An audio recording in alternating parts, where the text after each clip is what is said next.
Si sientes que tu audio suena fuerte, pero te cansa, si sientes que pega, pero algo no se escucha limpio, es muy probable que ya esté distorsionando. Y lo peor es que la mayoría ni siquiera se da cuenta.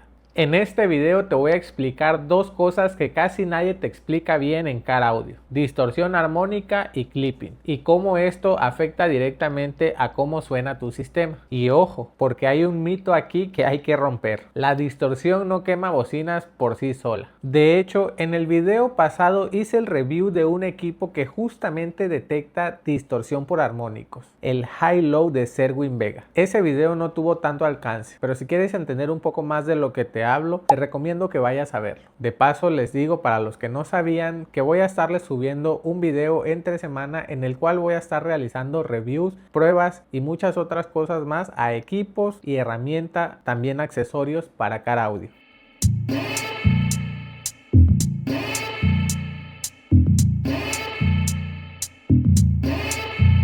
Hoy en día mucha gente cree que un buen sistema es el que suena más fuerte, pero hay sistemas que suenan fuerte pero están completamente distorsionados, y lo peor es que muchos lo confunden con potencia. La distorsión armónica, o THD como la vemos en los manuales, es cuando tu audio empieza a ensuciarse, pero no porque esté saturado completamente, sino porque la señal ya no es fiel o limpia. Y esto es muy importante que lo sepan: todos los equipos tienen distorsión. Algunos la manejan controlada y otros no tanto, pero en los equipos que la manejan controlada casi no la percibes. Al contrario de los que no la controlan tanto, tienden a tener sonido un poco áspero y llega a ser hasta molesto. Ahora, algo importante para entender bien esto: imagínate que tú metes un sonido completamente limpio desde tu estéreo, unidad principal, un tono puro. El amplificador en teoría debería únicamente amplificar esa señal, entregándote exactamente lo mismo. Pero cuando hay distorsión armónica, empiezan a aparecer sonidos que no estaban ahí, sonidos que no pertenecen al propio tono puro. En una prueba que realicé, podrán observar cómo si tú metes un tono de 1 kHz, aparecen otros armónicos en 2000, 3000 o hasta 4000 Hz. Es decir, el equipo está inventándose esa información, porque de entrada nosotros le estamos mandando un tono puro de 1 kHz. Y el hecho de que aparezcan otros armónicos o se realcen otras frecuencias no significa para nada que el sonido vaya a sonar más fuerte. Esto nos dice que está más sucio. Ahora, aquí viene algo que casi nadie explica: la distorsión no es fija. Un amplificador no se comporta de la misma manera cuando está relajado o cuando no está trabajando, es decir, cuando está en stand-by, que cuando ya lo estás exigiendo. O igual, si lo quieren ver así, cuando tenemos la perilla del gain en el mínimo a cuando empezamos a abrirla y exigirle un poquito más. Por eso muchas marcas, como podemos observar aquí, a veces las miden a 5 watts, porque ahí el equipo está trabajando ya en condiciones normales. El problema es que nosotros no escuchamos a 5 watts, nosotros le subimos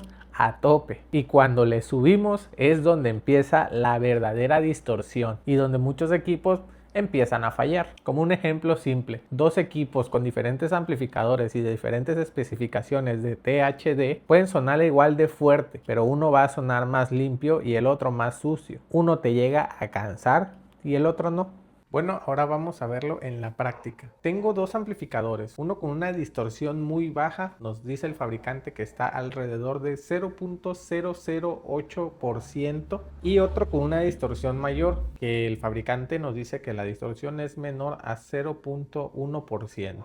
El del 0.008 es el Fosi Audio, que ya les hice un review por aquí en el canal. Si no lo han visto, vayan a ver el video. Y el que es menor a 0.1% es este de la marca Xion, que este es un amplificador clase AB. El Fosi es un clase D. Ambos van a recibir la misma señal exactamente, un tono puro de 1 kHz. Este se lo voy a estar enviando desde el estéreo MTX, que primeramente le voy a tomar lectura para que veamos cómo se comporta originalmente desde nuestra fuente la señal, y así poder hacer la comparativa después a la salida de cada uno de estos amplificadores. Cabe mencionar que también ambos van a estar bajo las mismas circunstancias, alimentados por una fuente regulada, así es que los resultados para ambos van a variar por sus propios componentes internos. Como podemos ver, por aquí tengo mi radio MTX, que es el que siempre utilizamos tenemos un tono de 1 kHz a 0 decibeles y por esta parte podemos observar en el osciloscopio que tenemos la onda senoidal completamente redonda con 2.4 volts. Por la parte del RTA vemos que lo que estamos teniendo lectura aquí es del tono de 1 kHz y vemos que ligeramente aquí tenemos apenas levantados unos cuantos armónicos. A nuestra salida de los amplificadores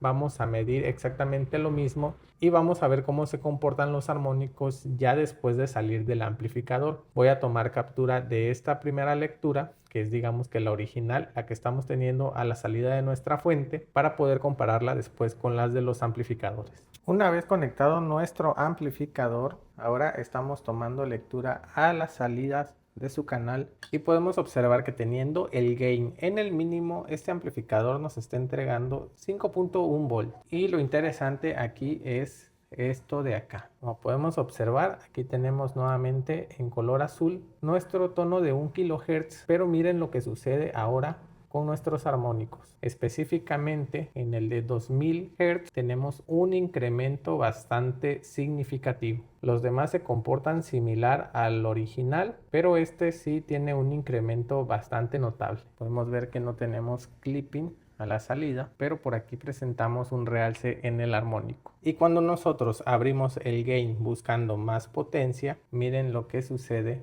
Tenemos incremento en nuestra frecuencia original, que es 1 kHz, pero también vemos afectaciones en los siguientes armónicos como son 2000 y 2800. Y ahora el que tenemos conectado es el Fosi Audio, igual con su gain en el mínimo. Había olvidado mencionar, pero también estas tomas de lectura las estamos haciendo con los amplificadores en full range, es igual para ambos. Y por esta parte el Fosi Audio nos está entregando con el gain en el mínimo 6.7 volts, un voltaje un poco más alto. Y por otra parte en el RTA esta es la lectura que tenemos. Por aquí tenemos el tono de 1 kHz y tenemos los armónicos igual atenuados. Vamos a proceder a buscar el mismo voltaje o un voltaje similar al otro amplificador para ver cómo se comportan los armónicos. Y bien, como podemos observar, tenemos por aquí ya el voltaje similar de 7.8 volts a como teníamos el Xion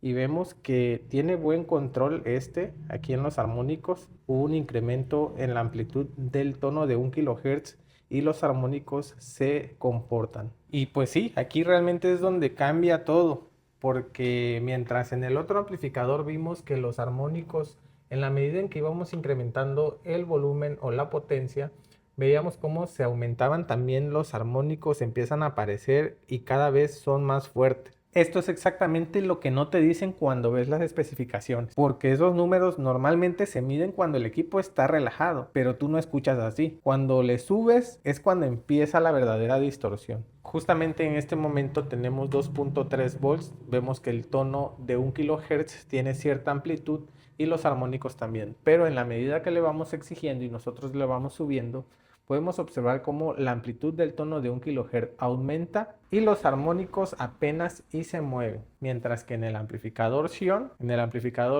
miren hasta dónde llegaron los armónicos. Se incrementaron muchísimo. Y aquí es donde muchos sistemas empiezan a fallar, aunque siguen sonando fuerte. Porque si te fijas, esta es la señal principal, la de 1 kHz. Pero también empiezan a aparecer otras, que esos son los armónicos y son los sonidos que no estaban en la señal original. Y eso es la distorsión armónica. Si te gusta este tipo de contenido donde realmente entiendes cómo funciona el audio, suscríbete, porque aquí no solo vemos instalaciones y tutoriales de cómo hacer las cosas, vemos el por qué suenan bien o por qué suenan mal. Y bueno, ya habiendo hablado del tema de la distorsión armónica, que lo que hace es ensuciar el sonido, ahora sí vamos con el verdadero problema, que es el clipping. El clipping es cuando el amplificador ya no puede dar más y empieza a recortar la señal. Aquí ya no estamos ensuciando el audio, lo estamos deformando completamente. Y las causas pueden ser por ganancia mal ajustada, volumen en exceso o un ajuste del ecualizador mal hecho. Todos estos temas ya se los he planteado en videos anteriores y si eres nuevo por aquí te invito a que vayas a ver estos videos que te los voy a estar dejando aquí en la descripción para que entiendas un poquito más de lo que hablamos. Y aquí quiero aclarar algo bien importante, banda. La distorsión por sí sola no quema bocinas. Si no está sobrepasando la potencia real que soporta el parlante, no la puede llegar a dañar. Lo único que va a pasar es que va a estar reproduciendo esta distorsión y se va a escuchar obviamente mal, pero no llegar a dañarla porque no le estamos inyectando más de la potencia que puede soportar. Y aunque sí, la distorsión o el clipping se traduce a calor, bueno, pues no es lo suficiente como para llegar a dañar la bocina. Caso contrario, cuando ya le inyectamos la potencia o sobrepasamos la potencia de la que es capaz de manejar ese parlante y además le estamos inyectando esta potencia con clipping, eso definitivamente sí la va a dañar, porque ahí ya la señal deja de ser natural. En resumen, la distorsión armónica leve muchas veces es normal, mientras que el clipping sí llega a ser algo agresivo y hasta peligroso si no se sabe controlar. Así que si quieren evitar todo esto, realicen correctamente su estructura de ganancias, no usen el volumen a tope a menos que sepan que su unidad de este volumen sin distorsión, y tengan mucho cuidado con el ecualizador y en el caso de los amplificadores para abajo con el bass boost. Inviertan, si no tienen el equipo para hacerlo, en alguien que les haga una buena calibración. Si quieren elegir de manera correcta su sistema de audio, si lo están armando por primera vez o ya compraron algo y no saben qué camino tomar, les dejé una guía aquí en la descripción que les va a ayudar a saber qué decisiones tomar o qué comprar antes de hacer gastos innecesarios. Y también pueden agendar asesorías personalizadas que estoy realizando a distancia. Ahí les explico exactamente qué deben de comprar, si es compatible con su vehículo. También te explico cómo ajustar tu sistema sin dañarlo y sacarle el máximo provecho. Recuerden que un sistema no se mide por qué tan fuerte suene, se mide por qué tan limpio puede sonar, porque cualquiera puede hacer ruido, pero no cualquiera puede hacer que suene bien. Suscríbete si quieres seguir aprendiendo mucho más de Car Audio. Y ya lo saben, bandita, yo no me despido, nos vemos la próxima semana con mucho más contenido de Car Audio. Cuídense mucho, bye.